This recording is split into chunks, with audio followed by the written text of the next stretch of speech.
Hello everyone, कैसे हैं आप सभी लोग। यदि आप इस बार का सीजीएल 2023 एग्जाम देना चाहते हैं तो आपके लिए ये वीडियो बड़ी इंपॉर्टेंट होने वाली है। चलिए बात करते हैं यहाँ पे इस वीडियो में हम लोग क्या करने वाले हैं। ये हमारा रीजनिंग का मॉक नंबर 2 होने वाला है। इससे पहले हम लोग अपना एक मॉक टेस्ट जो है वो कंप्लीट कर चुके हैं, उसमें भी बहुत अच्छे लेवल के क्वेश्चन थे। सेम लेवल के क्वेश्चन हमें यहाँ पे देखने को मिलेंगे इस मॉक टेस्ट में। चलिए शुरू करते हैं। सबसे पहले यहाँ पे बात करें तो क्वेश्चन लिखा हुआ in a class of 80 student Rahul rank is 48 from the top. Rahul की रैंक ऊपर से कितनी दे रखी है, 48 दे रखी है, और नीचे से रैंक हमें निकालनी है। चलिए जी, सब सीधा सीधा क्या होगा, फॉर्मूला लगा लेते हैं। फॉर्मूला क्या कहता है भाई, अपने पास फॉर्मूला कहता है कि टोटल बंदे निकालने के लिए फॉर्मूला क्या होगा। अपने पास फॉर्मूला होता है टॉप प्लस बॉटम माइनस एक, यानी कि ऊपर से संख्या, सॉरी ऊपर से रैंक, नीचे से रैंक माइनस एक। टोटल दे रखे अपने पास 80, ऊपर से स्थान दे रखा 48, प्लस कर देंगे बॉटम, माइनस कर देंगे 1। ठीक है जी।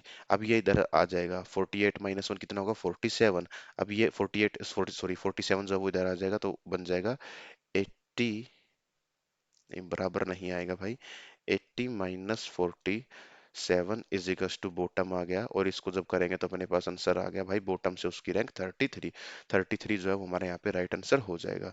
अब बात करें कि क्वेश्चन का अगर डायग्राम बनाने लग पड़ता, हालांकि वैसे तो पड़ता नहीं क्योंकि बहुत आसान क्वेश्चन है, लेकिन फिर भी अगर डायग्राम बनाना पड़ता तो क्या करते, इधर से इसकी रैंक आ गई 48, उधर से टोटल बच्चे दे रखे हैं 80, नीचे से उसकी रैंक हमें निकालनी थी। ठीक है, तो फिर क्या करते, क्वेश्चन को फिर हम ना 1 से 48 तक बनाते ही नहीं, हम शुरू करते सीधा सीधा, अ, इधर से, सॉरी सॉरी उल्टा लिख दिया भाई, ऐसे नहीं करना था, ऐसे करना था हमें काम। कैसे, ये हो गया मेरा 48, अब 49 इस तरीके से करते करते करते करते करते करते 80 बना देंगे कहीं ना कहीं पर, नीचे से काउंट कर लेंगे।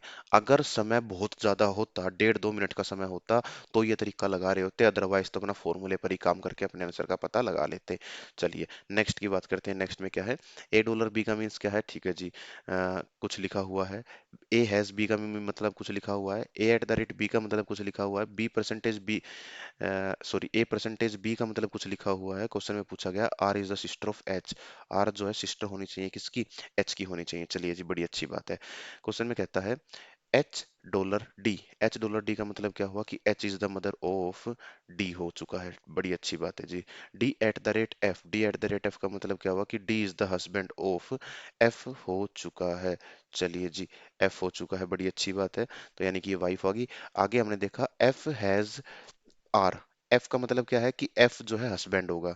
ठीक है, किसका, आर का। लेकिन यहाँ पे तो लिखा हुआ है कि ये फीमेल आ गई, तो इसका मतलब पहला तो मेरा उत्तर नहीं हो सकता, काम खत्म हो गया। अब इसको हम लोग पूरे का पूरा वर्बली कर सकते थे। कैसे कर सकते थे वो ये देखते भाई, कि आर जो है,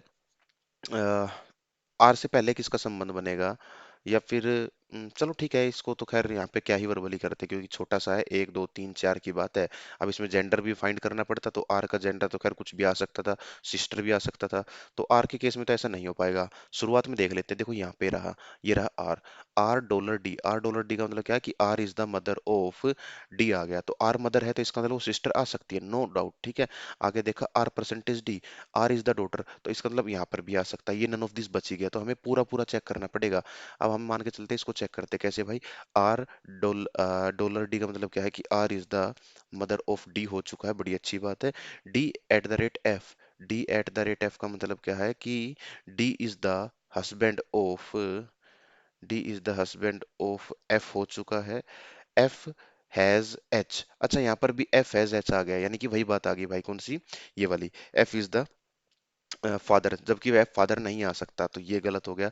तीसरे की बात करें, आर, सॉरी सॉरी बेटा, ज्यादा ऊपर बना दिया, ये तो डॉटर होगा ना, तो नीचे बनेगा, बनाते हैं थोड़ा सा। R is the daughter of D लिखा हुआ है, ठीक है जी, डी का जेंडर नहीं पता। D@F,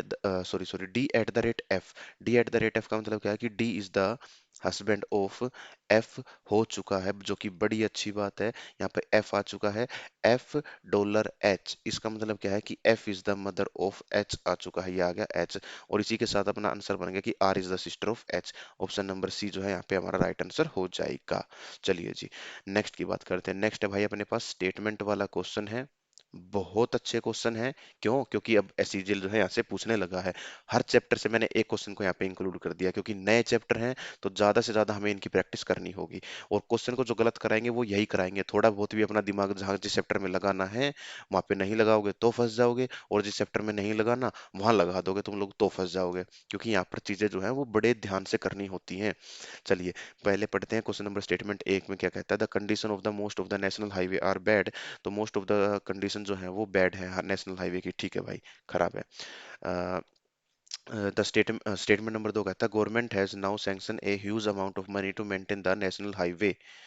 और ये जो है पीछे लिखा हुआ है ना बेटा, ये $8, ये शायद गलत लिखा हुआ है, यहाँ पे कुछ भी नहीं आना था, ठीक है। चलिए जी, अब हम इसकी बात करें तो यहाँ पे क्या होना चाहिए, देखो। पहली बात तो यहाँ पे स्टेटमेंट को मैंने छोड़ दिया, क्योंकि भाई वो लिखने में समय खराब होता, मेरा भी आप लोगों का भी, तो वो मैंने छोड़ दिया है। एक मिनट भाई, एक मिनट, चीजों को देख लेते हैं क्या कुछ सब कुछ ठीक ठाक चल रहा है। बिल्कुल ओके रिपोर्ट है जी। चलिए, हमने देखा कि इधर क्या है भाई, क्या था।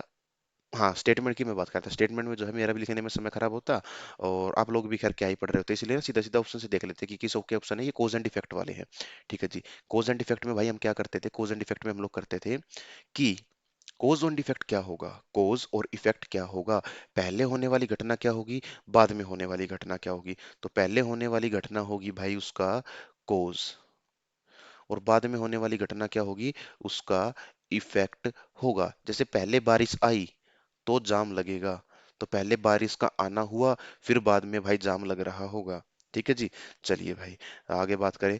पहले एक्सीडेंट हुआ होगा, बाद में उसे हॉस्पिटल ले जाया गया होगा। तो पहले क्या हुआ? एक्सीडेंट। बाद में क्या हुआ? उसको हॉस्पिटल लेके जाया गया। एक्सीडेंट का इफेक्ट क्या हुआ कि उसको हॉस्पिटल ले जाया गया, और हॉस्पिटल लेके आया गया उसका कारण क्या था? क्योंकि उसका एक्सीडेंट हुआ था। तो यहाँ पे हमें बस इस बात का ध्यान रखना है, कोज एंड इफेक्ट में सबसे आसान, सबसे स्टिक और सबसे इजी मेथड जो है अपने पास वो यही है कि पहले होने वाली घटना क्या है, बाद में होने वाली घटना क्या है।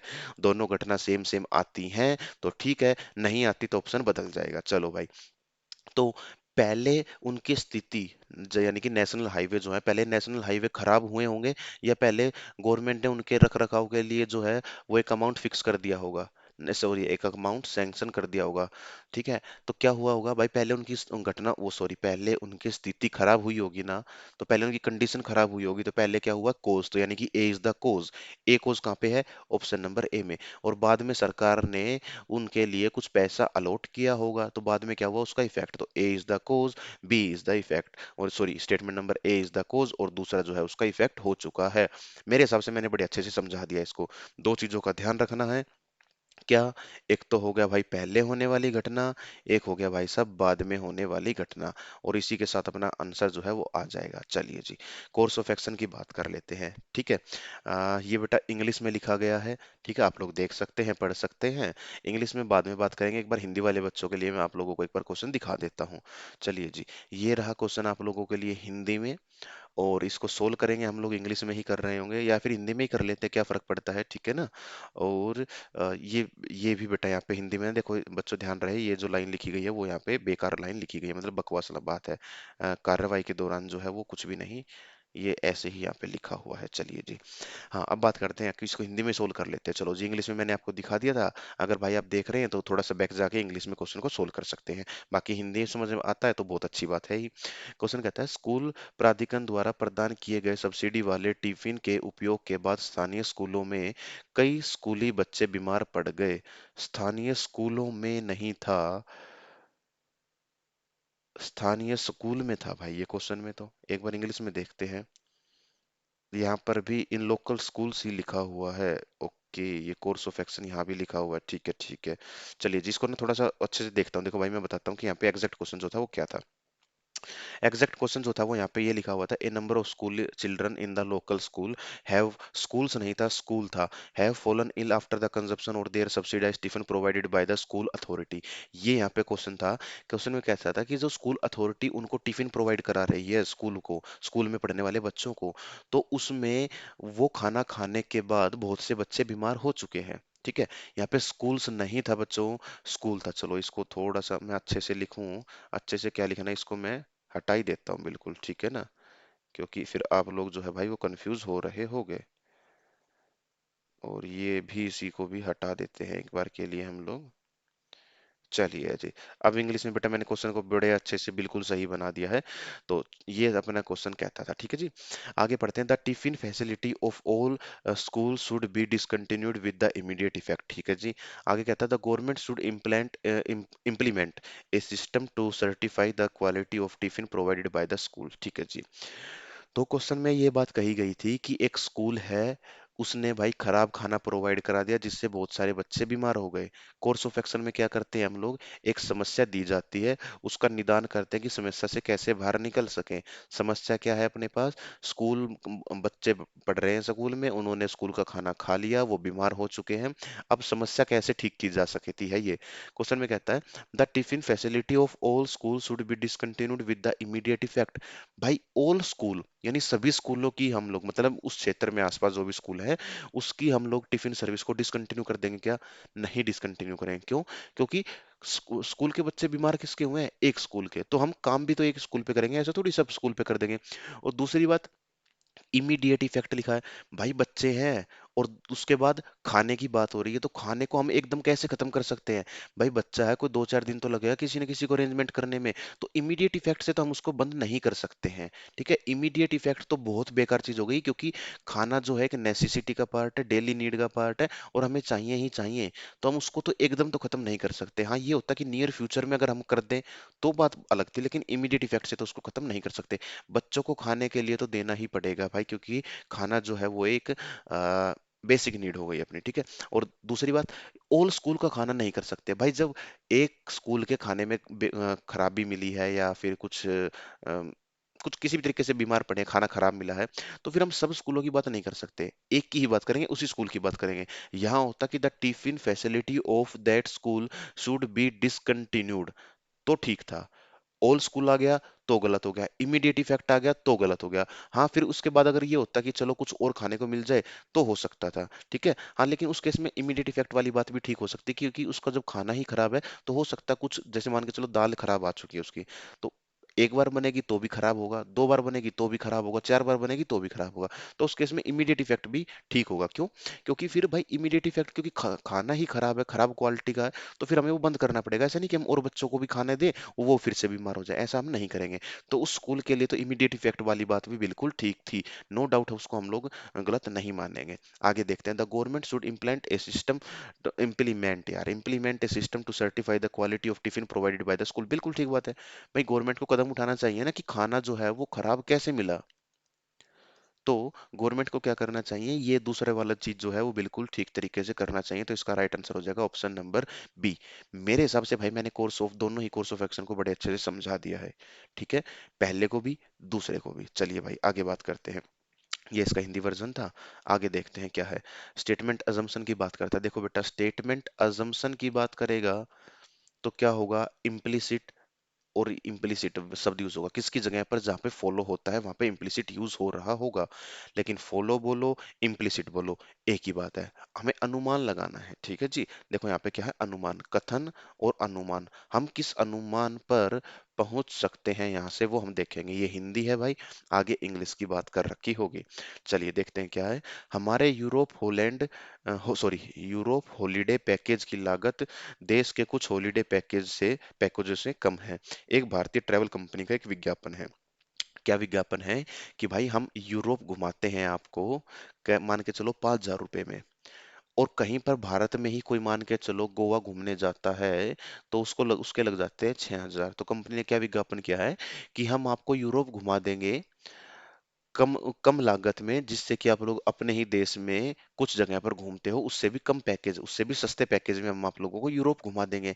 ऐसा एक एडवर्टाइजमेंट, एक ट्रैवल कंपनी की एडवर्टाइजमेंट है।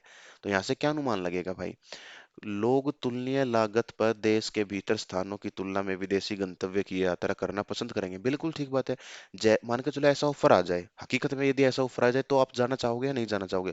आप बिल्कुल जाना चाहोगे भाई, क्यों? क्योंकि आपको बहुत कम, क्योंकि आप भारत में ही जितने पैसों में घूमते हो उससे सस्ता तो आपको यूरोप पड़ रहा है। जबकि यहाँ पे आप क्या करोगे कि आप लोग बाहर की चीजों को भी भाई देख पाओगे।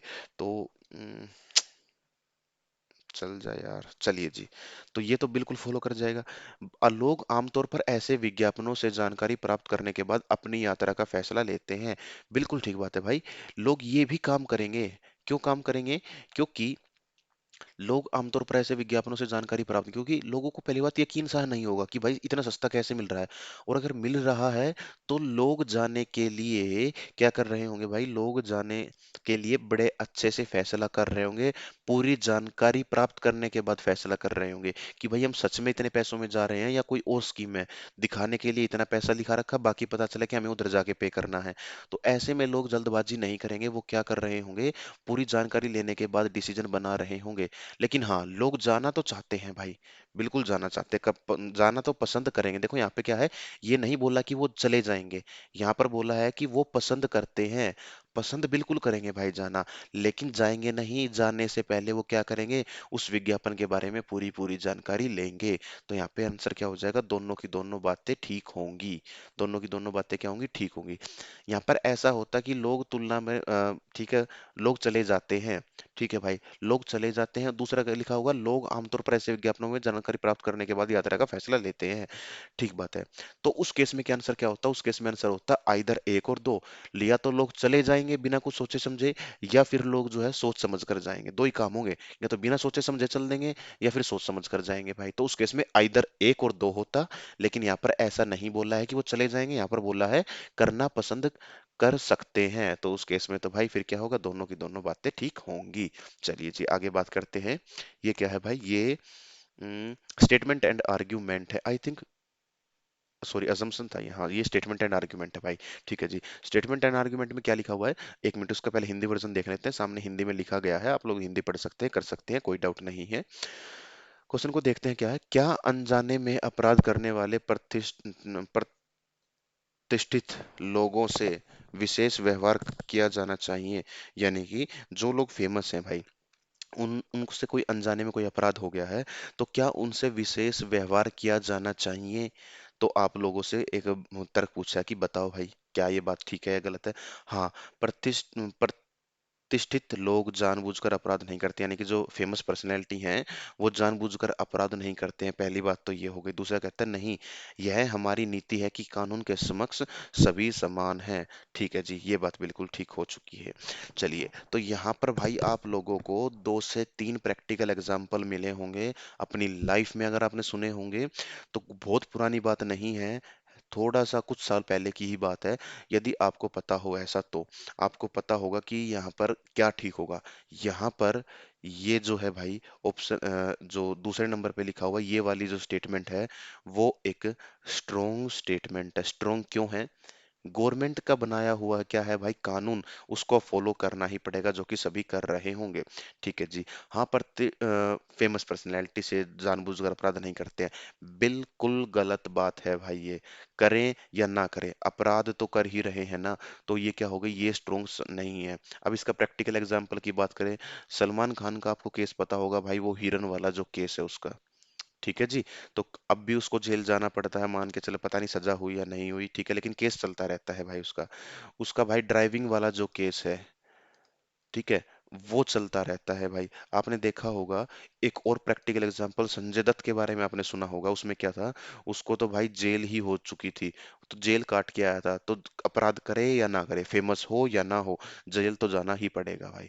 दूसरी बात, अभी अभी रिसेंट की बातें करें तो क्या है भाई, मनीष सिसोदिया जो है दिल्ली के जो एक मिनिस्टर हैं, वो अभी भी क्या है भाई जेल में जाकर आए हैं, या पता नहीं जेल में या अभी भी, वो चेक कर रहे हैं। लेकिन हाँ, उनको भी अभी जेल हुई है। तो फेमस है या नहीं है उससे हमें मतलब नहीं है, अगर आपने क्राइम किया है तो आपको भाई सजा तो मिलेगी ही मिलेगी, चाहे आप कोई भी हो फिर, ठीक है। तो ऐसा बिल्कुल भी नहीं कर सकते कि भाई हम उनको छोड़ दें, नहीं भाई, जो चीज सेम है वो सभी के लिए सेम है, यही बात यहाँ पे दूसरे उसमें कही गई है। और इसका राइट आंसर की बात करें तो क्या होगा, only second statement is strong. चलिए जी, नेक्स्ट की बात कर लेते हैं भाई।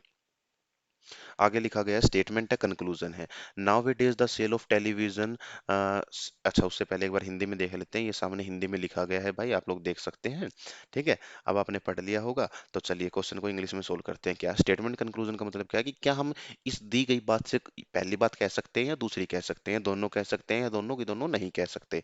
Now it is the sale of television sets of company X has increase.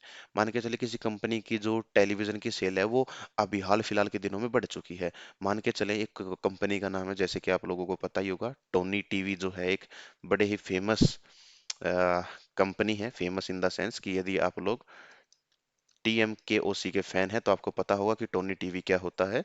मान के चलें उसकी सेल हो गई भाई, अभी हाल फिलहाल उसकी सेल जो है भाई वो बढ़ रही है। ठीक है जी। तो कहता है the sale of television set of other companies has decrease. Other की घट गई, एक्स की बढ़ गई लेकिन दूसरों की घट गई। नहीं भाई, दूसरे का तो पता ही नहीं है ना। हो सकता है पहले उसकी सेल ना होती हो, अब उसने कोई अच्छा दमदार प्रोडक्ट निकाला हो तो उसकी सेल बढ़ गई हो। तो पहला तो बिल्कुल भी ठीक नहीं है। दूसरा कहता है the sale of the television set of company X was nil in the past. Nil का मतलब हो गया भाई साहब जीरो है। जीरो है, ये भी हमें कहीं नहीं पता चल रहा कि पहले उसकी जीरो थी और अब बढ़ चुकी है। हो सकता है भाई पहले उसकी 1000 यूनिट बिक रही हो, लेकिन अब उसने कोई बड़ा अच्छा दमदार सा प्रोडक्ट निकाल दिया, अब उसकी 2000 यूनिट बिकने लग गई हो। तो ऐसा बिल्कुल भी नहीं कि उसकी जो पास्ट में था वो जीरो था। जीरो नहीं था भाई, जीरो का भी नहीं पता चलता, इसका भी नहीं पता चलता। इसका मतलब इसका राइट आंसर हो जाएगा नन फॉल लो। चलिए जी, नेक्स्ट की बात करते हैं क्या है। अगला क्वेश्चन है भाई डाटा सफिशिएंसी का क्वेश्चन है। ऑप्शन जो है बेटा वो मैंने आधे अधूरे लिखे हुए हैं, क्योंकि मैं मानता हूं कि आप लोग तैयारी करने के बाद ही मॉक देख रहे हैं, तो हो सकता है ये आप लोगों को बड़े अच्छे से समझ में आ गए हों। चलिए आगे बात करते हैं भाई। Aman correctly remembers that Raman went for a football match in the, एक मिनट, क्वेश्चन में क्या है, in which month of the year did Raman go for the football match. साल के किस महीने में रमन फुटबॉल मैच खेलने गया था। पहली स्टेटमेंट कहती है Aman correctly remember that Raman went for a football match in the first half of the year. यानी कि वो जनवरी से जून तक पहले हाफ में तभी गया है वो। लेकिन उसको ये पता है कि वो गया तो पहले हाफ में, पर को महीने का नहीं पता। तो पहले से तो आंसर नहीं आ सकता, तो पहला ऑप्शन तो मेरा गलत हो गया भाई। ठीक है। Data in both the statement together, ठीक है, data in both the statement is not sufficient, ठीक है जी। अलग अलग बातें हैं। अच्छा आगे देखते हैं क्या है। अमन अमन's ब्रदर करेक्टली रिमेम्बर दैट, अमन के भाई को पता है that Raman went for a football match after 31 मार्च। 31 मार्च के तो बाद गया है भाई वो। और क्वेश्चन में कहता है 1 मई से पहले गया है। 31 मार्च के बाद गया, 1 मई से पहले गया। मार्च के बाद क्या आता है भाई साहब, अप्रैल आता है। तो क्या हम, और मई से पहले क्या आता है, अप्रैल आता है, तो क्या हम उसके महीने का पता लगा पाए। बिल्कुल पता लगा पाए। तो इसका मतलब आंसर क्या होगा, data in statement, S T का मतलब होगा statement, data in statement second only is sufficient to answer the question. ये पूरा ऑप्शन होता है भाई, वो सारी चीजें मैंने हटा दी हैं, सिर्फ आपको मेन मेन जो ऑप्शन था वो दिखा दिया है। अब मेरे हिसाब से अब आपको समझ आ गया होगा कि पूरा ऑप्शन क्या होगा। चलिए आगे देखते हैं भाई। ये इसका हिंदी वर्जन है, आप लोग पढ़ सकते हैं, पर शब्द जो है बड़े आसान यूज किए गए थे, तो इंग्लिश में भी आप लोग सोल्व कर ही सकते हैं। कोई समस्या नहीं होगी आप लोगों को।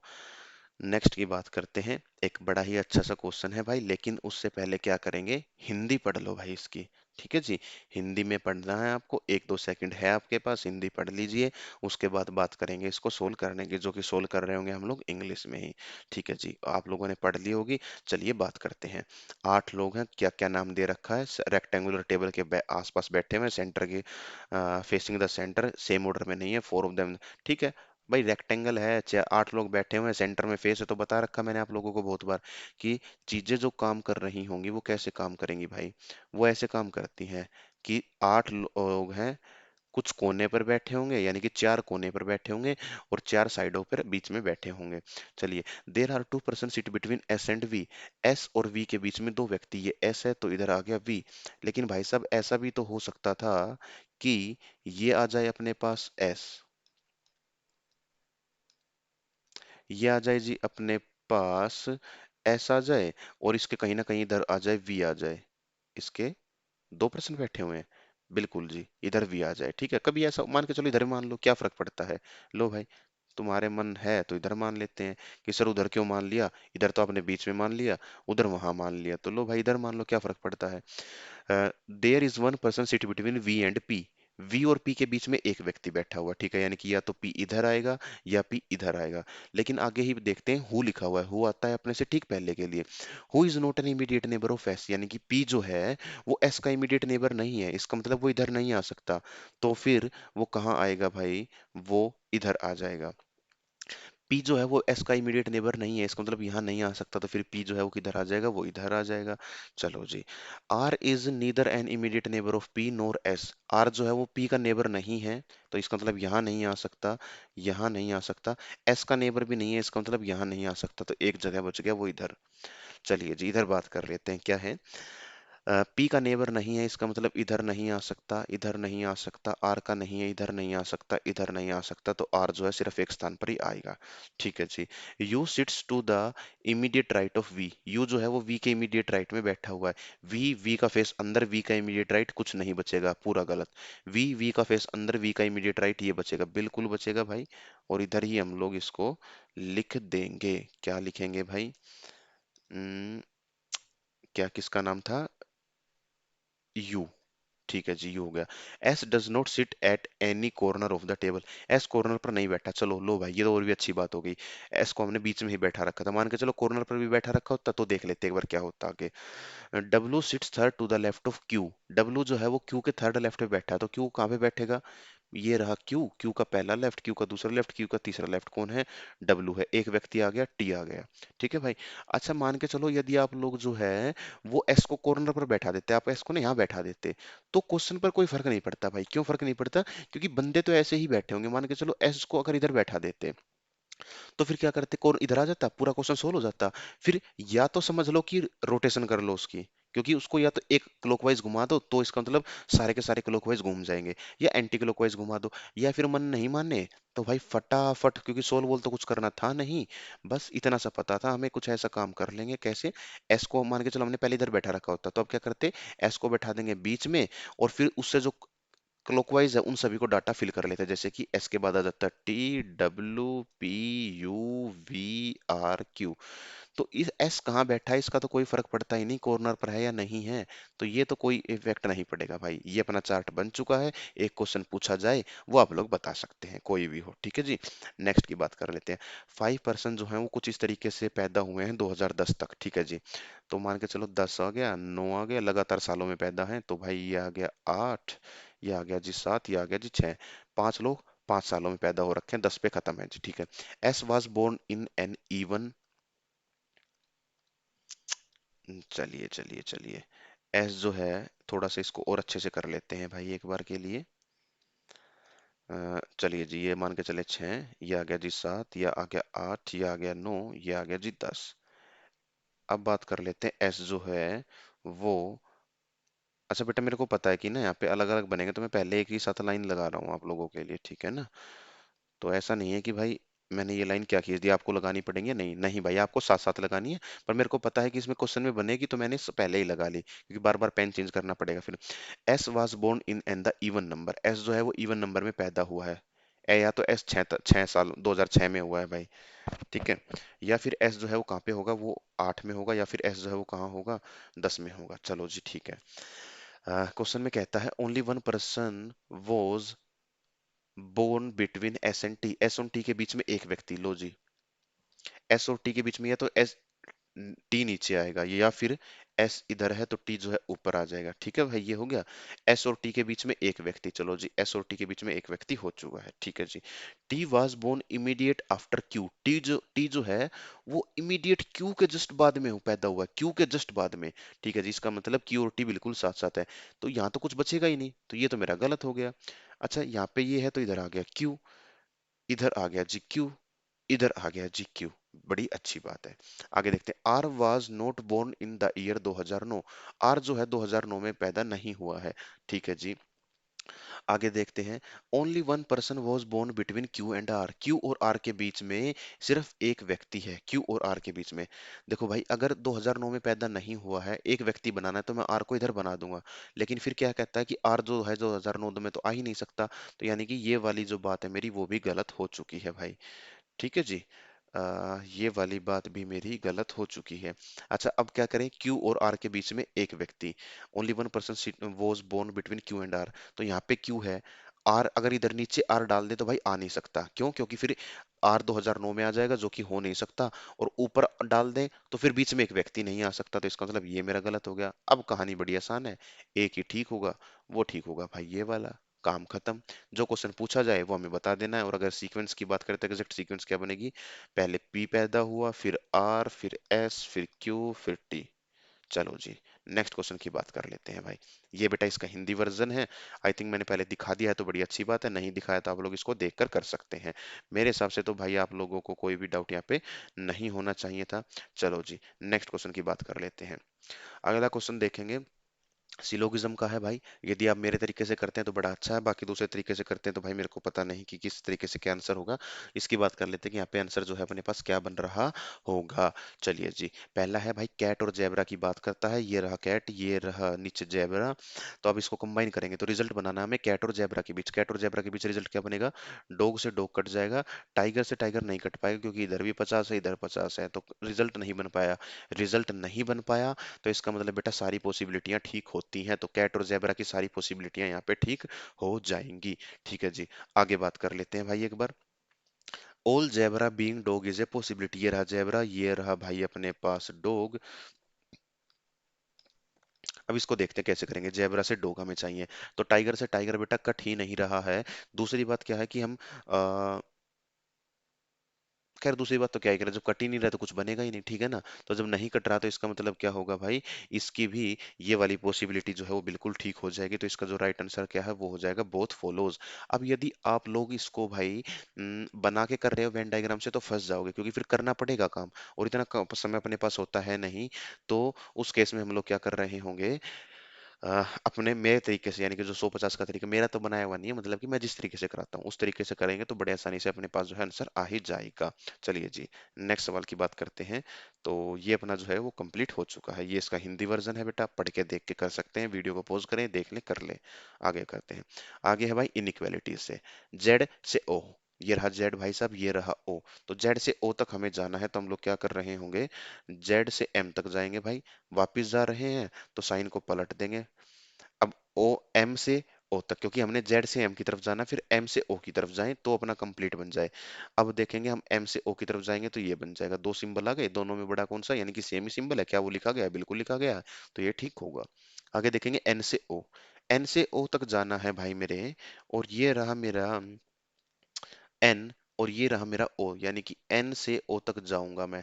तो मैंने देखा भाई पहले ये सिंबल आएगा, फिर ये सिंबल आएगा, आगे जो है वो ये वाला सिंबल आ जाएगा। यानी कि दोनों फैमिली के सिंबल आ गए। दोनों फैमिली के सिंबल आ गए तो इसका मतलब कंडीशन ब्लॉक हो जाती है, वो ठीक नहीं होता है, तो ये वाला गलत होगा। ओनली फर्स्ट जो है यही अपना राइट आंसर आ रहा होगा। यहाँ पे हमें वैल्यूज पुटिंग वाला मेथड बिल्कुल भी यूज नहीं करना है। आगे बढ़ते हैं भाई। क्वेश्चन जो है एक डिक्शनरी ऑर्डर से ऐसा क्वेश्चन देखने को मिलेगा आपको।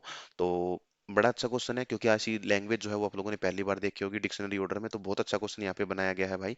देखें, if the letters are arrange in alphabetical order within the word, then how many word will start with in a vowel. Vowel से कितने वर्ड स्टार्ट होंगे? मैंने देखा मैं सैंड को अगर स्टार्ट करूँ, लिखना स्टार्ट करूँ तो अल्फाबेटिकल ऑर्डर में तो मैं क्या लिखूंगा? मैं लिखूंगा पहले ए, फिर लिखूंगा मैं डी, फिर लिखूंगा मैं एन, फिर लिखूंगा मैं एस। ठीक है, मैं ये लिख रहा हूँ। तो सेंड जो है वो स्टार्ट होगा, बिल्कुल होगा। केयर ए से स्टार्ट होगा। आर यू आई एन किस से स्टार्ट होगा भाई? ये स्टार्ट होगा जी आई से। एम डबल ओ एन किस से स्टार्ट होगा जी? ये स्टार्ट हो जाएगा जी एम से। एन आई सी ई किस से स्टार्ट होगा जी? ये स्टार्ट होगा सी से। तो कुल मिलाकर कितने हो गए वोवल वाले? एक दो तीन। एक दो तीन जो है ऑप्शन नंबर तीन अपने यहाँ पे राइट आंसर हो जाएगा। ठीक है भाई, वोवल से स्टार्ट होने वाले ये हैं। अब मेरे हिसाब से तो भाई आपको समझ आ गया होगा। चलिए जी, आगे बात करते हैं क्या है। क्वेश्चन नंबर 14 में लिखा हुआ है आई एम फेसिंग साउथ। मेरा फेस साउथ की तरफ है। चलो जी, आपको बेटा पता होना चाहिए कि कौन सी डायरेक्शन जो है वो कहाँ होती है। ये हो गया जी साउथ, ये हो गया ईस्ट, ये हो गया नॉर्थ, ये हो गया वेस्ट। नॉर्थ ईस्ट हो गया भाई साहब, साउथ ईस्ट हो गया, साउथ वेस्ट हो गया, नॉर्थ वेस्ट हो गया जी। चलो, मेरा फेस साउथ की तरफ है, यानी कि नीचे की तरफ है। I turn right and walk 20 metre. मैं राइट मुड़ता हूँ और 20 मीटर चलता हूँ, यानी कि मैंने इस पॉइंट पे खड़े खड़े ही राइट मुड़ गया मैं। आप इस चीज को समझो कि हमें साउथ में जाके राइट नहीं मुड़ना है, मैं इस पॉइंट पे खड़ा खड़ा ही राइट मुड़ गया, यानी कि मैं कुल मिलाकर इधर मुड़ गया भाई। और मैं कितना चला? 20 मीटर चला। राइट एंड वॉक 20 मीटर, ठीक है जी। देन आई टर्न राइट, उसके बाद मैं राइट मुड़ा और 10 मीटर चला, यानी कि ऊपर की तरफ मुड़ा और 10 मीटर चला। Then I turn left and walk 10 metre, उसके बाद मैं लेफ्ट मुड़ा और 10 मीटर चला, यानी कि इधर जाके मैं 10 मीटर चला। And then turning right walk 20 metre, और उसके बाद मैं राइट मुड़ा और 20 मीटर चला, यानी कि मैं इधर जाके 20 मीटर चला। Then I turn right again and walk 60 metre, उसके बाद मैं राइट मुड़ा और 60 मीटर चला। तो लो जी, मैं इधर आ गया 60 मीटर। तो 10 नीचे आया था तो 10 इधर आ गया जी। ठीक है भाई।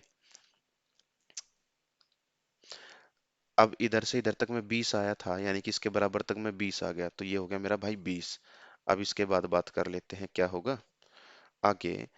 मेरे को कितना चलना है, टोटल चलना है मेरे को 60, तो 30 मैं यहाँ तक चल चुका हूँ। तो मैं आगे कितना चल रहा हूँ भाई, आगे मैं पूरे का पूरा 30 चल रहा हूँ, तो मैं यहाँ पे आ गया। ये मेरा स्टार्टिंग पॉइंट था, मैं यहाँ पे आ गया। ठीक है जी। In which direction am I from the starting point, मैं स्टार्टिंग पॉइंट से किस डायरेक्शन में हूँ।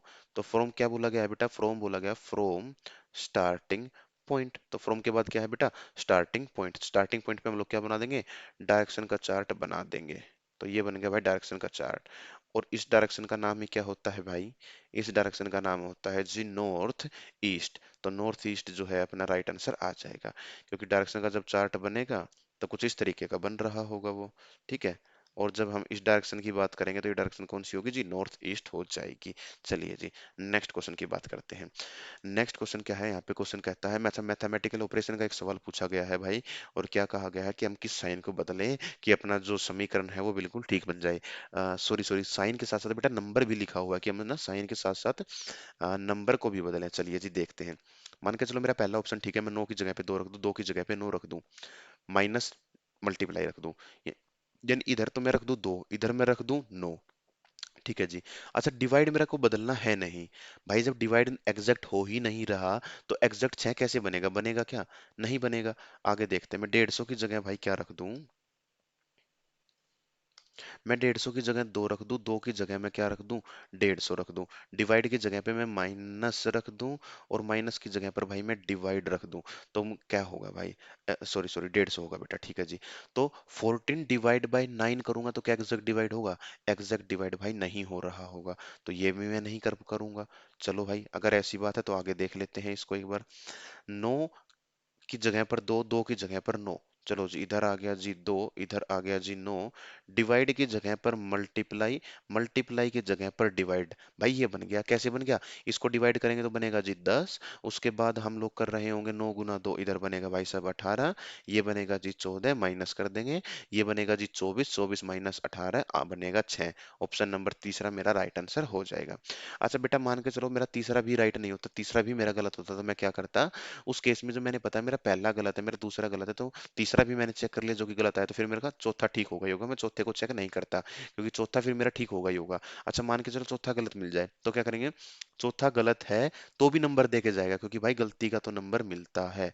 चलो जी, अब इन सभी को हटा देते हैं। और ये अपना क्वेश्चन जो है वो कंप्लीट हो चुका है। नेक्स्ट की बात करते हैं। नेक्स्ट है भाई यहाँ पर फिगर एनालॉगी का क्वेश्चन दिखा लिखा हुआ है। और बात करें कि यहाँ पे क्या आंसर होगा, तो हमने देखा कैसे करेंगे इसको। सबसे अच्छी बात पता है यहाँ पे चल गई मेरे को साइड की, कि कितनी साइड है। देखो भाई, एक, एक दो तीन चार, चार साइड है जी। आगे कितनी हो गई, एक, दो, तीन, चार, पाँच, छ, आगे है जी 6 साइड। इधर मिल गई थी जी मेरे को 4, आगे मिल गई मेरे को 6। तो यानी कि 2 का गैप। अब मैं इधर देखता हूँ, 1 2 3 4 5 6 7 8, इधर है जी 8। तो आगे कितनी होनी चाहिए, 10 होनी चाहिए। 10, 1 सेकंड का सवाल था कि 10 वाली तो सिर्फ और सिर्फ यही थी। ठीक है भाई, पक्का। मान के चलो किसी दो ऑप्शन में 10 होता तो क्या करते, कुछ नहीं करना भाई, ये ब्लैंक है, ये शेडेड हो गया, ये ब्लैंक है, तो अगला क्या मिलेगा, शेडेड मिलेगा। तो शेडेड के हिसाब से भी यही वाला मेरा राइट आंसर होना चाहिए था, काम खत्म। चलो जी, नेक्स्ट की बात करते हैं। क्या है, मिरर इमेज का क्वेश्चन है। क्वेश्चन में पूछा गया है कि पी क्यू ए की तरफ मिरर रखा हुआ, तो इसकी जो है मिरर इमेज क्या बन रही होगी। मैंने देखा कि एम को उठा के जब पलटेंगे तो एम का एम ही रहेगा। तो शुरुआत में एम सिर्फ एक ऑप्शन के 1 सेकंड का सवाल था, काम खत्म, आगे बढ़ जाएंगे। बाकी से मेरे को मतलब नहीं है, क्यों, क्योंकि मिरर में क्या होता है भाई, पास की चीज पास दिखती है, दूर वाली चीज क्या है भाई, दूर ही दिखेगी। तो पास में क्या है, एम, एम का एम ही होना चाहिए था, यहाँ पे एम नहीं है, नहीं है, नहीं है, 3 गलत 1 ठीक होगा, ये होगा मेरा राइट आंसर। चलो जी, नेक्स्ट की बात कर लेते हैं भाई। नेक्स्ट में क्या है, किस में select the option figure that is emptied in the given figure.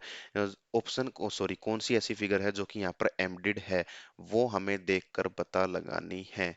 अब बात करें कि यहाँ पर कौन सी एम्प्टीड होगी। दिख गई कौन सी एम्प्टीड है भाई, वो एम्प्टीड है बेटा ऑप्शन नंबर बी वाली। कैसे, देखो ये वाली जो फिगर बनेगी ना, ये वाली फिगर बन रही होगी आप लोगों की, और ये वाली सॉरी बेटा, एक लाइन और रह गई यहाँ पे, ये वाली। चलो जी, ये वाली फिगर और ये वाली फिगर बिल्कुल सेम है, तो यही जो है अपना हिडन होगा, राइट आंसर आ जाएगा। जिसको लगे कि सर ये कर्व वाली, ये रहा कर्व, तो भाई कर्व तो है, लेकिन देखना क्या ये वाली लाइन है जिस जो लाइन अभी मैं काम कर रहा हूँ, ये वाली लाइन यहाँ पे गायब है, ये मेरा आंसर नहीं हो सकता। इसकी बात करें बेटा, यहाँ पर ये वाली जो लाइन है, और चलो वो भी छोड़ो, ये वाली लाइन मान लो, ये वाली लाइन ही यहाँ पे गायब है। और इसकी बात करें तो ये है कहीं पे, ऐसा कट तो कहीं पे है ही नहीं। चलो जी, काम खत्म हो गया। सॉरी सॉरी, कट है लेकिन ना ये वाली लाइन नहीं है, वो कट नहीं, मतलब कि ट्रायंगल बन जाएगा फिर। ये देखो, ये वाला ट्रायंगल तो बनेगा, लेकिन ये हॉरिजॉन्टल लाइन जो है ना, हॉरिजॉन्टल लाइन जो है वो यहाँ पे नहीं है। काम खत्म। नेक्स्ट की बात करें, डाइस में पूछा हुआ है face of the which number, एक से छह तक लिखा हुआ है, ठीक है जी। एक के अपोजिट पूछा है कि एक के अपोजिट क्या होगा। चलो जी, एक और तीन, एक और तीन, यानी कि जो दो कॉमन है वो कट जाएंगे, तो यानी कि छह के अपोजिट क्या आ गया, छह के अपोजिट आ गया जी पांच। चलो जी, आगे हमने देखा कि क्या कर सकते हैं हम लोग। वैसे भी काम आसान हो गया। ये दूसरी फिगर और तीसरी फिगर को जब कंबाइन करोगे ना बेटा, देखो तीन नंबर यहाँ पे, तीन नंबर यहाँ पे, एक कॉमन। अच्छा, चार दो बार होता नहीं है, तो यहाँ पे क्या आएगा, वो आएगा जो अब तक हमने नहीं लिखा। अब तक हमने क्या नहीं लिखा, एक। तो एक के अपोजिट क्या है, चार, चार के अपोजिट क्या है, एक होगा। क्यों करेंगे, सॉरी कैसे करेंगे देख लेते हैं। Two common, two common trick यहाँ पे हम लोग लगा देंगे। कैसे लगाएंगे वो देख लेते हैं एक बार फटाफट। ये मेरी दूसरी फिगर, ये मेरी तीसरी फिगर। चार और चार कॉमन जो ऊपर नीचे, चार से दो, दो से पांच, चार से तीन, तीन से छह। किसी भी डाइस में चार दो बार नहीं होता, इधर वो नंबर आएगा जो अब तक नहीं लिखा। और जो चीज ऊपर नीचे लिखी गई है यही एक दूसरे के आमने सामने है, तो चार के अपोजिट एक, एक के अपोजिट हमसे पूछा गया था, यानी कि चार के अपोजिट एक, एक के अपोजिट चार। काम खत्म। चलो जी आगे, बाकी वर्बली कैसे करना था वो मैंने आप लोगों को बता दिया है। ठीक है जी, आगे देखते हैं क्वेश्चन में क्या है। पुलिस ऑफिसर है भाई साहब, हेक्सागन रिप्रेजेंट करता है पुलिस ऑफिसर को। चलो जी, यानी कि ये हो गया भाई पुलिस ऑफिसर। पेंटागन करता है रिप्रेजेंट ग्रेजुएट को, ठीक है जी। सर्कल रिप्रेजेंट करता है जी फीमेल को, ठीक है जी। और स्केयर रह गया भाई साहब, स्केयर किसको रिप्रेजेंट करेगा, स्केयर रिप्रेजेंट करेगा जी इंडियंस को। ठीक है जी, काम खत्म हो चुका है। आगे देखते हैं, how many Indian police officer, Indian police officer वाले, यानी कि 8, 11, 2, 15, 1 और 32 हो सकते हैं, ठीक है जी। आगे देखते हैं क्या होगा भाई। अच्छा, 13 की बात करें, ऑप्शन से भी करें तो हम लोग क्या करेंगे। अच्छा, ऑप्शन में तो भाई काम गड़बड़ हो जाएगा ना फिर। हो सकता है कहीं टोटल वोटल भी निकालना आ जाए, ठीक है। ऑप्शन को छोड़ते हैं अभी। हाँ, इंडियन पुलिस ऑफिसर की बात कर ली, ठीक है जी। आर ग्रेजुएट, ग्रेजुएट वाले कितने हैं जी, इतने। अच्छा, कितने इंडियन पुलिस ऑफिसर ग्रेजुएट हैं जी, वो है जी 11 हैं, और दो ग्रेजुएट हैं, ठीक है जी। अच्छा, वो फीमेल से नहीं होने चाहिए, यानी कि सर्कल से बाहर होना चाहिए, तो यानी कि डाटा कितना बचा, 11 है, तो 11 जो है मेरा यहाँ पे राइट आंसर हो जाएगा। काम खत्म। आगे चलते हैं भाई। यहाँ पे क्या लिखा गया है कि बैलेंस करना है, इक्वेशन को बनाना है। चलो भाई, इक्वेशन को बना देते हैं फटाफट, क्या फर्क पड़ता है, चारों जगह पर कहीं सेम साइन तो है नहीं। चलो, पहला ऑप्शन उठाया, 35 डिवाइड बाई 5, सात का आंसर आ गया 5। क्या बोल रहा हूँ यार, 35 डिवाइड बाई 5, आंसर आएगा 7। 7 गुना 7 49, 49 माइनस 2 करेंगे तो भाई 46 बनेगा। 46 में से और 19 माइनस कर देंगे तो 42 कभी नहीं बन पाएगा, पहला मेरा गलत। दूसरे की बात करें, 35 + 5 करेंगे 40, 40 माइनस 7 करेंगे तो भाई बनेगा 33, 33 + 2 करेंगे तो कितना भी बना लो, यानी कि 35 बनेगा, 35 में से कुछ घटाएंगे तो ये नहीं बन पाएगा। अगला डिवाइड है, मेरे हिसाब से अगला डिवाइड यही लग रहा होगा यहाँ पे, 35 डिवाइड बाय 5, आंसर आएगा 7। 7 गुना 7 49, 49 + 2। अरे भाई साहब, कहीं पे गड़बड़ हो गई, शायद कहीं गड़बड़ है। चलो देखते हैं क्या है। 35 डिवाइड बाय 5, आंसर आएगा 7। 7 गुना 7 49, 49 + 2 51। 51 से 19 माइनस करेंगे तो भाई साहब 42 तो नहीं बन पा रहा होगा, तीन गलत तो एक ठीक होगा ही होगा। ये देखते हैं ठीक कैसे है। 5 डिवाइड बाय 7, अच्छा इसने ये वाली फ्रैक्शन बना ली। चलो बेटा, 5 गुना 5 कितना आ गया, 25 आ गया, यानी कि कुल मिला के यहाँ तक तो आ गया 25। यहाँ तक आ गया जी 25। 25 माइनस 2 करेंगे तो बनेगा 23। 23 + 19 करेंगे नौ तीन 12 का दो कैरी एक, 42 बन गया। देखा, कहा था ना कि ये बन जाएगा। ठीक है, एक अच्छा क्वेश्चन था भाई। तो देख सकते हैं, क्योंकि तीन हमने चेक कर लिए थे, तीन अपना आंसर नहीं था, तो फिर चौथा जो बचेगा वो आंसर होगा ही होगा। और तुम्हें लगेगा कि सर चौथा भी गलत निकल जाए तो क्या करें, घबराने की तो बात है नहीं भाई। जब चौथा भी गलत होगा तो नंबर तो अपने को दे के ही जाएगा। नंबर जो है भाई वो अपना किसी भी हाल में नहीं कट रहा होगा। चलिए जी, नेक्स्ट सवाल की बात कर लेते हैं। नेक्स्ट क्या है, कि मिसिंग नंबर का सवाल है भाई। मिसिंग नंबर का सवाल में एक छोटी सी टाइपिंग मिस्टेक है भाई, वो ये वाली टाइपिंग मिस्टेक है कि ये 35 यहाँ पे नहीं आ सकता। चलिए, बाकी ओके रिपोर्ट है जी। कीजिए अब इस सवाल को। तो यहाँ पे सबसे खास बात मैंने क्या देखी, कि छोटा नंबर बड़ा नंबर, छोटा नंबर छोटा नंबर बड़ा नंबर, छोटा नंबर तो क्या आएगा भाई साहब, बड़ा नंबर आएगा। यानी लॉजिक तो कुछ इसी तरीके से बन रहा होगा। लॉजिक बनाने की कोशिश करते हैं भाई। 6 पंजे 30 बनेगा कुछ लॉजिक? हाँ, नहीं। तो चलो 6 5 11 बन गया। 11 को किसके साथ गुना करेंगे भाई, 11 गुना, अच्छा 11 का स्केयर कर देते हैं, 11 गुना गुना छोड़ो, दोनों का टोटल बन गया, स्केयर करेंगे 11 जो कि बनेगा 121। 121 में 10 ऐड किया गया है। 10 ऐड करने का मतलब ये हो सकता है, या तो यहाँ भी 10 ऐड होगा, यहाँ 10 ऐड होगा, यहाँ 10 ऐड होगा, या फिर 10 ऐड करने का मतलब ये है कि इसमें से एक घटाकर वो ऐड किया गया है, तो बनेगा 131। अब वो देख लेते हैं क्या होगा। 7 5 12, 12 का स्केयर होगा 144। 144 में से भाई 11 ऐड करेंगे तो ये नहीं बन पाएगा, और 10 ऐड करेंगे तो भी ये नहीं बन पाएगा। तो ये लॉजिक तो काम नहीं कर रहा। तो इसमें क्या लॉजिक लग रहा होगा। अच्छा ठीक है बेटा, इसमें एक हिंट देखने को मिल गई। हिंट कौन सी देखने को मिली, वो ये हिंट है, 348 लिखा हुआ है। काम खत्म हो गया। कैसे, 7 का क्यूब +5, 343 में यदि 5 ऐड करूँ ना तो 348 बन जाएगा। मेरे को देख कर ही पता लग जाता है, ये 343 आता तो यार 7 का क्यूब हो गया ये, उसमें 5 ऐड करें तो 348 हो गया। चलो जी, काम खत्म। अब देख लेते हैं कैसे होगा। 7 का क्यूब था तो इधर कितने का, 5 का क्यूब होगा, जो कि होगा 125 + 6, लो भाई 131। 9 का क्यूब कितना होगा भाई, 727, 729 होगा क्या, पक्का? शायद तो यही होगा भाई, 729 ही होगा। 729 में जब 8 ऐड कर रहे होंगे तो कितना बनेगा, 737 बनेगा। तो 737 जो है वो अपना राइट आंसर आ जाएगा। 9 9 जा 81, 9 एकम 9, 729 ही बनेगा भाई। ठीक है, कभी कभार चीजें स्लिप हो जाती है माइंड से। चलो जी, नेक्स्ट की बात कर लेते हैं। नेक्स्ट क्या है भाई, 23वां क्वेश्चन नंबर है, और हमें बताना है कि क्वेश्चन मार्क के स्थान पर क्या आएगा। चलो जी, बहुत अच्छी बात है। यहाँ पे हमें क्या देखने को मिला, हिंट देखने को मिली, बहुत प्यारी हिंट। सी का अपोजिट एक्स, डी का अपोजिट डब्ल्यू, ई का अपोजिट वी, एच का अपोजिट एस, आई का अपोजिट आर, जे का अपोजिट क्यू, जंगल क्वीन, SRQ। चलो जी, ए फॉर एप्पल जो है अपना यहाँ पे राइट आंसर हो जाएगा। नेक्स्ट की बात कर लेते हैं। नेक्स्ट है जी अपना सेम पेयर से, 13 133 और 6 लिखा हुआ है। तो ये क्या बन रहा होगा भाई, कैसे बनेगा। शायद देखने पर हल्का हल्का सा समझ तो आ रहा है, लेकिन समझ क्या नहीं आ रहा क्या है। 16 13 और 6 होगा जी 19। 19 की टेबल में ये आता तो है मेरे हिसाब से, कहाँ आता है कि आखिरी में 3 बन जाए, 7 से गुना कर दूं। 9 7 जा 63, कैरी 3, 6 एकम 6, 7 6 13 बन तो गया भाई।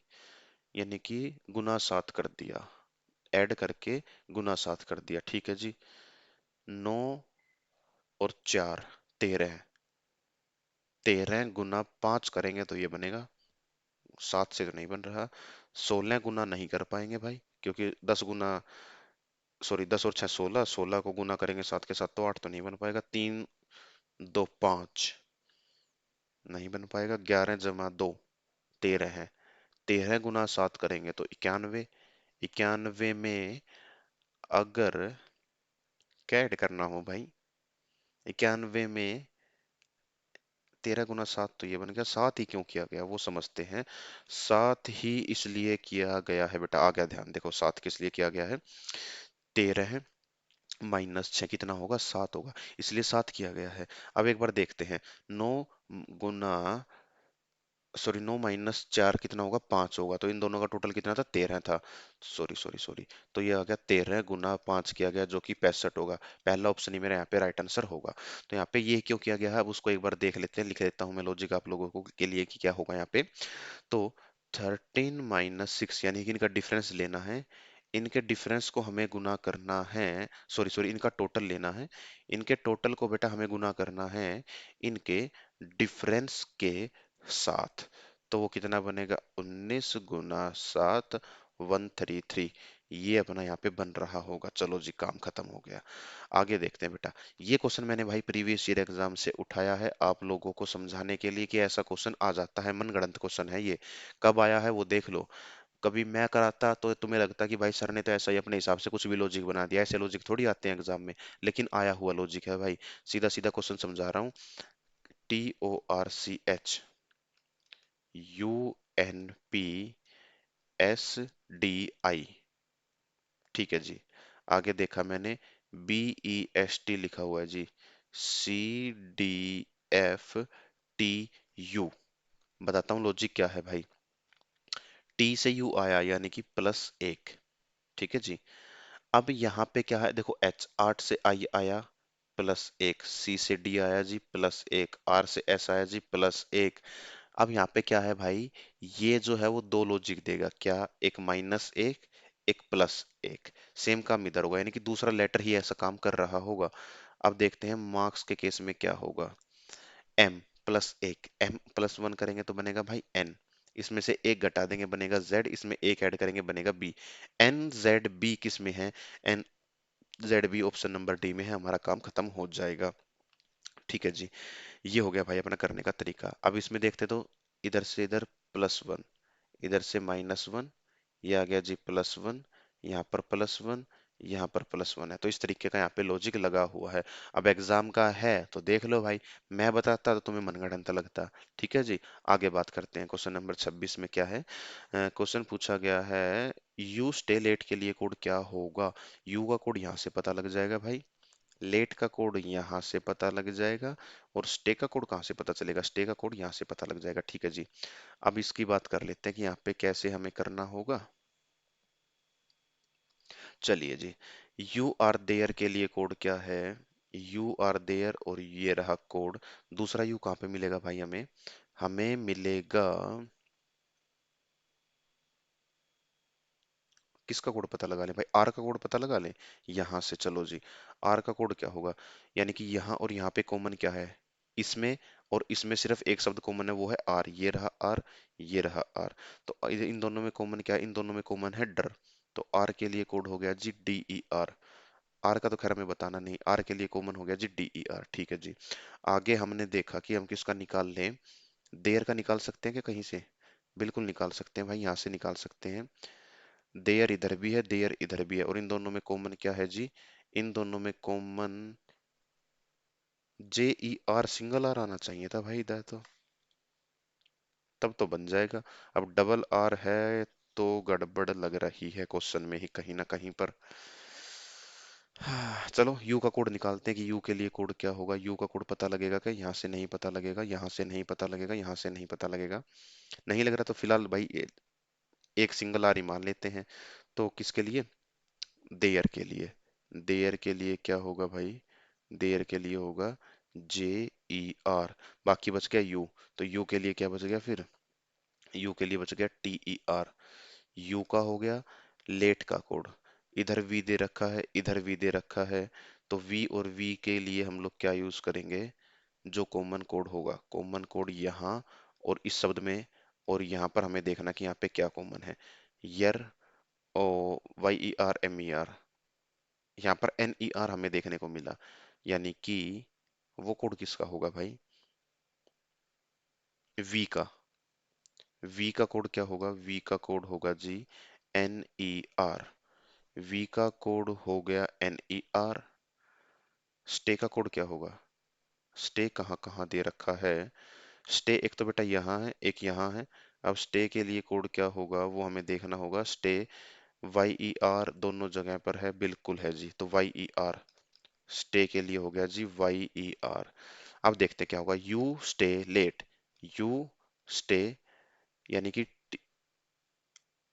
T E R Y E R, T E R Y E R, T E Y R, T E R, नहीं है नहीं है नहीं है। चलो जी, अब क्या बच गया भाई? लेट बच गया ना। लेट कहाँ है? लेट कहाँ है? लेट नहीं है, लेट नहीं है। ये रहा लेट। इसका मतलब यहाँ से कोई कोड उठाया जाएगा। एस ई आर उठा सकते हैं, बिल्कुल उठा सकते हैं। एम ई आर तो कोड है ही नहीं, तो ये गलत हो गया, ये वाला मेरा बिल्कुल ठीक हो गया। चलो जी, नेक्स्ट क्वेश्चन की बात कर लेते हैं।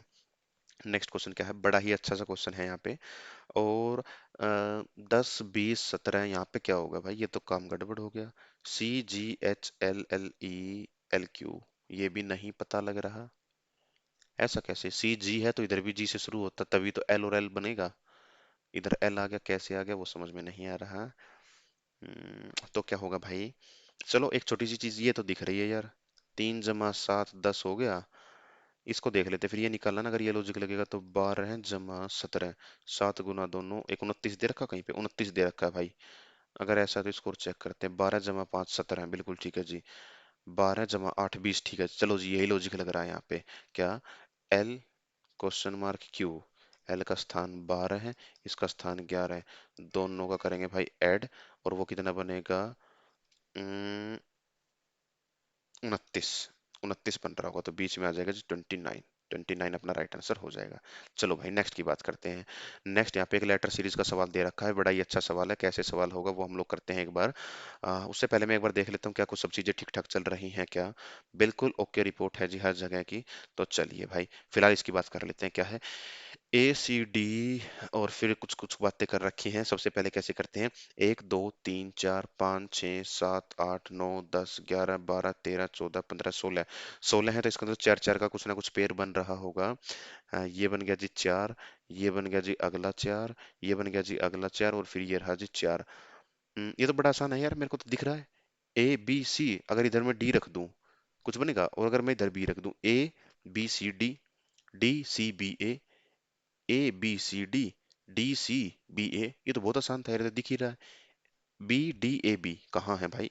ऑप्शन नंबर बी में है। काम खत्म हो गया। चलो जी, आगे बात कर लेते हैं। यहाँ पे बताना कि बहुत इंपॉर्टेंट सवाल भाई, बहुत इंपॉर्टेंट। कितने ट्रायंगल हैं ये बताना है, ठीक है भाई। दिखने में मुश्किल, करने में आसान, कैसे मैं बताता हूँ। बेसिक फिगर समझाई थी, उल्टी बना दी। समझाई तो थी पर बना दी उल्टी। कैसे? लो भाई, जब भी एक स्क्वायर दे रखा हो तो इसमें कितने ट्रायंगल बताए थे भाई मैंने? कहा था 1 2 3 4। 4 है तो इसका दुगुना यानी कि 8 बनेगा। कौन कौन से? 4 तो दिख रहे हैं। एक कौन सा बनेगा? एक बनेगा जी 1 + 2। फिर बनेगा जी 2 + 3। 3 + 4, 4 + 1, तो ये 4 ही है। 4 बेसिक, 4 हमने दो दो दो को मिलाकर बना लिए तो 8 बनेगा। तो वही कॉन्सेप्ट हमारा यहाँ पे लग रहा होगा। कौन सा कॉन्सेप्ट?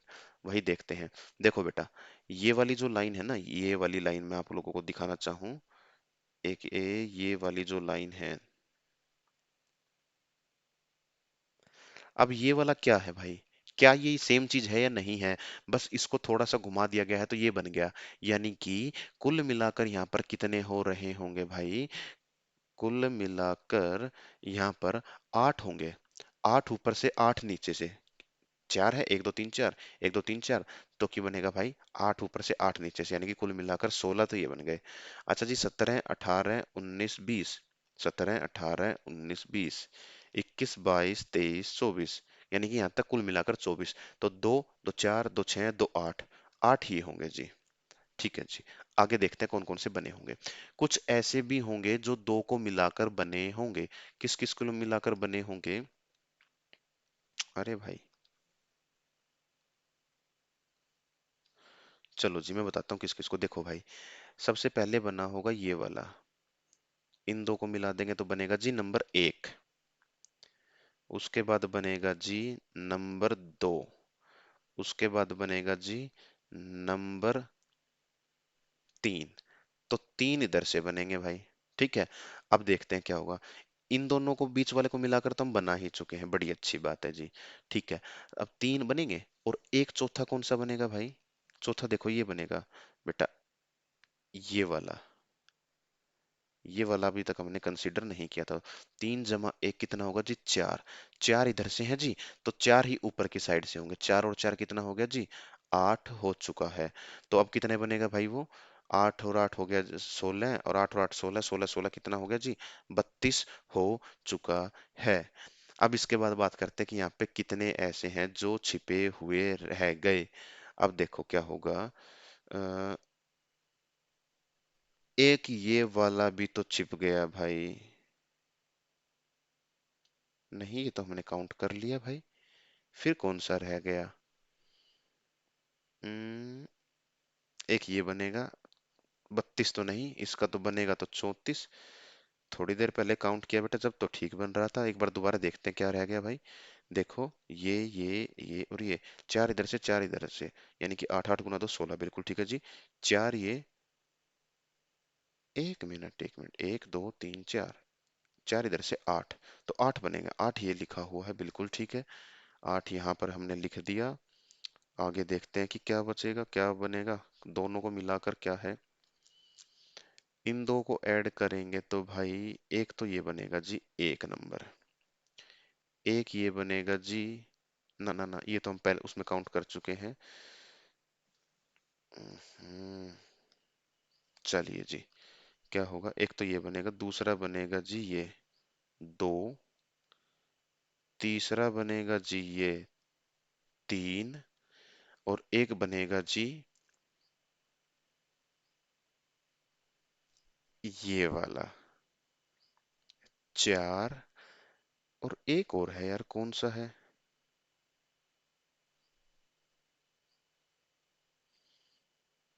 4 बन गए ना। ये दोनों तो हमने उसमें काउंट कर लिए 8 वाले में।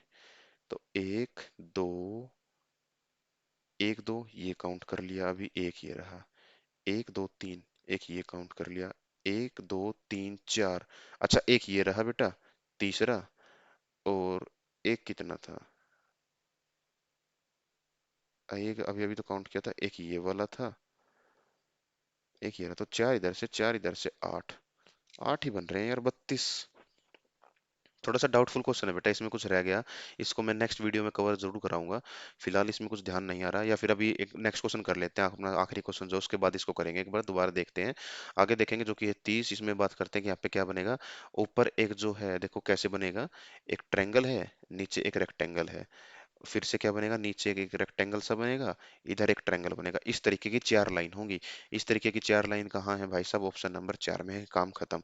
चलो जी, इसके बाद तो कुछ है नहीं। अब इसको एक बार दोबारा से देख लेते हैं भाई। हो सकता है कुछ चीजें हमसे छूट गई हों, क्योंकि है तो इसका आंसर 34 भाई, 32 तो इसका आंसर नहीं है। ये तो कंफर्म है कि 34 ही आएगा। 1 2 3 4, तो इसका मतलब 8 इधर से हो गया जी, 8 इधर से हो गया। 8 और 8 हो गया जी 16 है। चलो जी, उसके बाद 1 2 3 4, 1 2 3 4, तो जी 4 उधर से 4 इधर से 8 ही आ गया। अब यहाँ पे कौन से बन रहे होंगे वो देखते हैं एक एक बार। अब की बार इन सभी को हर अलग अलग कलर से लिखेंगे। एक तो ये बनेगा भाई, जो कि इन दोनों को मिला देंगे तो एक ये बन गया, यहाँ का एक। चलो जी, उसके बाद एक ये भी तो बन रहा होगा। बिल्कुल बनेगा भाई। एक इसका आ गया जी। चलो जी, एक फिर ये भी तो बन रहा होगा। एक इसका आ गया जी। चलो भाई, आगे देखते हैं। अब हमने देखा, ओके, अब समझ में आ गया भाई साहब हमने क्या क्या गलतियां की हैं। एक बेटा ये वाला बनेगा, जो कि हमने छोड़ दिया है। और एक हम अभी तक काउंट कर ही रहे थे। वो क्या काउंट कर रहे थे? वो ये वाला काउंट कर रहे थे बेटा। ये वाला हम लोग काउंट कर रहे थे। चलो जी, 5 इधर से आया, 5 ही ऊपर से आएगा। 5 और 5 हो गया जी 10। चलो जी, 16 और 8 हो गया जी, 16 10 26। 26 और 8 हो गया जी 34। 34 अपना यहाँ पे राइट आंसर हो जाएगा। बड़े अच्छे से समझा दिया है भाई हर क्वेश्चन। अब आप लोगों को क्या करना है, वीडियो पसंद आई तो लाइक करें और भाई शेयर कर दें, लेकिन कुछ भी ना करें भाई, ये जरूर कर दें कि क्वेश्चन कैसे लग रहे हैं आप लोगों को। आपके कमेंट से हमें पता चलेगा कि भाई गलतियां तो नहीं हो रही हैं। बाकी डाउट ग्रुप जो है आप वहाँ पे बात कर ही सकते हैं मुझसे। तो मिलते हैं आप लोगों से किसी नेक्स्ट वीडियो में। तब तक के लिए नमस्कार, thank you and have a nice day भाई साहब।